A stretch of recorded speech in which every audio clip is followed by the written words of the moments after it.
শোন, এটা হলো আমার দোকান। এই দোকানের ভিতরে বাইরে যত ময়লা আছে সবগুলা দেখা ভালোভাবে পরিষ্কার করবি। ঠিক আছে ভাই। দেখ, আমার দোকানে অনেক দামি জিনিস আছে, ভালো মতো পরিষ্কার করি। না না ভাই, আপনি নিশ্চিন্তে থাকেন, আমরা ঠিক মতো পরিষ্কার করবো।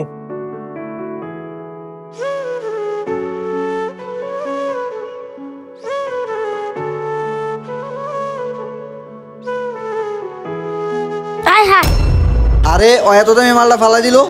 এটা আমি কি করলাম? কি রে, তুই আমার এত দামি মালটা ফালা দিছস? ভাই ভাই ভাই সরি। সরি মানে এখন এটা থেকে কে দিব? আরে ভাই, তোর ছোট ভাইটা কি করছে, আমার কত দামি মালটা ফালা দিছে। তোকে এই কাজের কোনো টাকা পাবি না, আর 1 ঘন্টা কাজ করে তারপর এখান থেকে যাবি। ঠিক আছে ভাই। আরে মানিবে আশেপাশে তো কেউ নাই, যাই ভাইয়ের কাছে লয়ে যাই। ভাই ভাই ভাই আমি মহাজনের মানি ব্যাগ পাইছি। মানি ব্যাগ পাইছোস? ভাই ভাই ভাই মহাজন কইছে না টাকা দিব না, এই মানি ব্যাগ এখন আমরা টাকা চুরি করবো। শোন ছোট ভাই, রমজান মাস চলতেছে, রমজানে চুরি করা অনেক গুনাহ, আর এমনিও আমরা দুইজন রোজা রাখছি। তাইলে ভাই ইফতারি এখন আমরা কেমনে করবো? শোন, আমরা রোজা আল্লাহ তাআলার জন্য রাখছি, যা তুই মানি ব্যাগটা দিয়ে আয়। আচ্ছা ভাই। ভাই আমাকে সব কাজ শেষ হয়ে গেছে। ঠিক আছে, যা। ভাই দাঁড়ান। হ্যাঁ ভাই।